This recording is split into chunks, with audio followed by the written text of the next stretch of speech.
बहुत समय पहले की बात है। एक शांत जंगल में ऋषि अत्रि का आश्रम था। वहाँ ईशान नाम का एक जिज्ञासु बालक रहता था। वो हमेशा गहरी और गंभीर बातें सोचता रहता था। एक दिन ईशान ऋषि अत्रि के पास पहुंचा और श्रद्धा से सिर झुकाकर बोला, गुरुदेव, मैं सत्य को पाना चाहता हूँ। कृपया मुझे बताइए कि सत्य कहाँ मिलता है। ऋषि अत्रि ने ईशान की ओर देखा और मंद मंद मुस्कुराए। उन्होंने ईशान की आंखों में छिपी उत्सुकता को पहचाना, लेकिन वे जानते थे कि शब्दों से सत्य को समझाना असंभव है।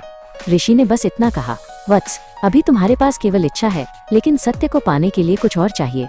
सही समय आने पर मैं तुम्हें उत्तर दूंगा। ईशान रोज गुरुदेव से वही प्रश्न पूछता और गुरुदेव हर बार उसे टाल देते। अंत में एक सुबह ऋषि अत्रि ने ईशान से कहा, चलो ईशान, आज हम पास की नदी में स्नान करेंगे। शायद आज तुम्हें तुम्हारे प्रश्न का उत्तर मिल जाए। ईशान बहुत उत्साहित था और दौड़कर गुरुदेव के साथ चल पड़ा। नदी का पानी शीतल और स्वच्छ था।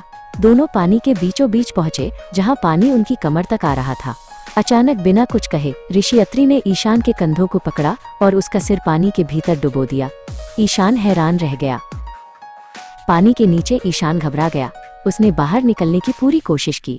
उसके हाथ पांव पानी में छटपटाने लगे। उसे ऐसा लगा जैसे समय रुक गया हो। उसके मन से सत्य, ज्ञान और दुनिया की सारी बातें मिट गईं। अब उसे किसी भी चीज की परवाह नहीं थी।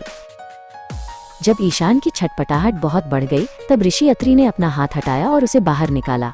ईशान तेजी से पानी से बाहर आया और जोर जोर से लंबी सांसें लेने लगा। उसका पूरा शरीर कांप रहा था और वो हाँफ रहा था। कुछ क्षणों बाद जब ईशान की सांसें सामान्य हुई, ऋषि अत्रि ने शांति से पूछा, वत्स, जब तुम्हारा सिर पानी के नीचे था, तब तुम्हारे मन में क्या विचार आ रहे थे?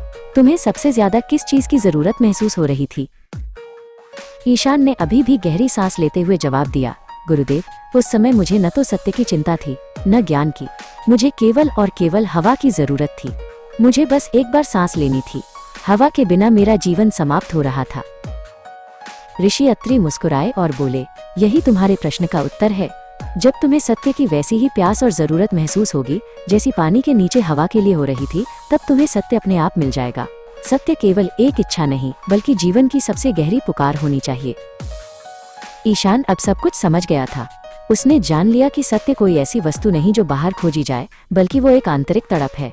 वो शांत मन से गुरुदेव के पीछे आश्रम की ओर चल पड़ा। अब उसके पास केवल इच्छा नहीं, बल्कि एक सच्ची प्यास थी।